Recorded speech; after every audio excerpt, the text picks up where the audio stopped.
बादशाहों के बारे में आजकल बहुत से विद्वान कह रहे हैं कि मुगलों के जमाने में हमारे देश में गंगा जमुनी तहजीब की नींव पड़ी। ऐसे लोग मुगल बादशाह अकबर को सेक्युलरिज्म का सबसे बड़ा चैंपियन बताते हैं। हालांकि कुछ लोगों का तो ये भी कहना है कि मुगलों के राज में देश सोने की चिड़िया बन गया था और भारत की इकोनॉमी में एक बड़ा बूस्ट आया और औरंगजेब ने कई बड़े फाइनेंशियल सुधार हमारे देश में किए थे। कई बड़े इतिहासकार ये भी दावा करते हैं कि मुगलों के समय में हमारे देश की अर्थव्यवस्था बहुत तेजी से ग्रो कर रही थी और कुछ जानकारों का तो ये भी कहना है कि खिलजी और मुगलों के समय में ही हमारा देश सोने की चिड़िया बन गया था।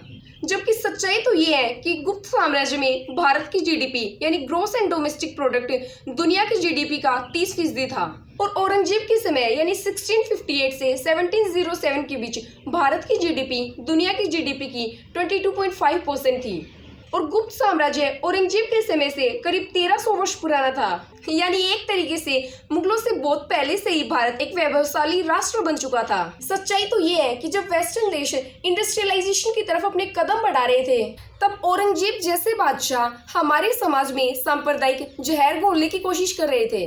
आज से करीब 363 वर्ष पहले यानी 1658 से 1707 तक औरंगजेब ने भारत के 15 करोड़ लोगों पर करीब 49 ईयर्स तक राज किया। इस शासनकाल में मुगल साम्राज्य इतना फैला कि उन्होंने करीब पूरे सब कॉन्टिनेंट को ही मुगल साम्राज्य का हिस्सा बना लिया था। ऐसा बड़े बड़े इतिहासकार अपनी किताबों में दावा करते हैं। अब ये दावा सच है या नहीं ये तो पता नहीं, पर हाँ ये बात जरूर सच है कि औरंगजेब भारत को एक इस्लामिक राष्ट्र के रूप में स्टेब्लिश करना चाहता था। मुगल बादशाह औरंगजेब के आदेश पर ही सिखों के 9वें गुरु तेग बहादुर को मौत की सजा दी गई थी। औरंगजेब भारत को एक इस्लामिक देश बनाना चाहता था और इसीलिए उसने कश्मीरी पंडितों को जबरन धर्म परिवर्तन करने के लिए मजबूर किया। तब कश्मीरी पंडितों ने गुरु तेग बहादुर से मदद मांगी और उन्होंने कश्मीर के लोगों को पूरी सुरक्षा का वचन दिया।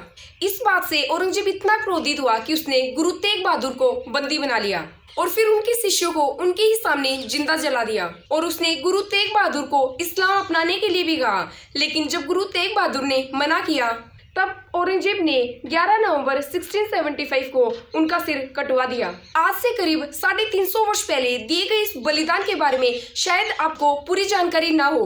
गुरु तेग बहादुर कोई राजा नहीं थे, कहीं के सम्राट नहीं थे। अगर वो चाहते तो कश्मीरी पंडितों की मदद करने से मना भी कर सकते थे और अपनी जान बचा सकते थे, लेकिन उन्होंने धर्म का रास्ता चुना क्योंकि उनका उपदेश था धर्म का मार्ग सत्य और विजय का मार्ग है। शहीदों की इसी परंपरा पर देश को आज भी गर्व है। जहां उन्हें मौत की सजा दी गई थी, भारत की राजधानी दिल्ली में आज भी उसी जगह पर गुरुद्वारा शीशगंज साहिब है। और विडंबना देखिए, आज से कुछ ही वर्ष पहले इसी गुरुद्वारा से कुछ ही किलोमीटर दूर दिल्ली की एक सड़क का नाम औरंगजेब रोड था, जिसका नाम बाद में बदलकर अगस्त 2015 में doctor APJ Abdul Kalam road कर दिया गया था। गुरु तेग बहादुर ने कभी कल्पना भी नहीं की होगी कि जिस सड़क के अस्पताल का नाम उनके नाम पर रखा गया है उसके बिल्कुल पास में ही एक और सड़क उन्हीं के हत्यारे औरंगजेब के नाम पर होगी। मौजूदा समय में भी भारत में ऐसे जिलों, कस्बों और सड़कों की संख्या 700 है जिनके नाम मुगल शासकों के नाम पर है।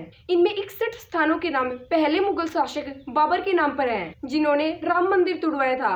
मुगल शासक हुमायूं के नाम पर 11 जगहों के नाम, अकबर के नाम पर सबसे ज्यादा 251 जगहों के नाम, मुगल शासक जहांगीर के नाम पर 141 जगहों के नाम, शाहजहां के नाम पर भी हमारे देश में 63 जगहों के नाम है और औरंगजेब के नाम पर तो 177 जगहों के नाम रखे गए हैं। भारत सिर्फ 75 साल पहले बना हुआ एक देश नहीं है, बल्कि भारत आज से 5000 साल पहले बनी हुई एक सभ्यता का नाम है। भारत सिर्फ एक देश नहीं है, बल्कि हम सभ्यता है, दुनिया की सबसे पुरानी सभ्यता। फर्स्ट सेंचुरी में दुनिया का 32% उत्पादन हमारे देश में ही हो रहा था। इकोनॉमी के बाद ज्ञान के क्षेत्र में भी भारत की हिस्सेदारी 100% थी और इसीलिए भारत को विश्व गुरु कहा गया।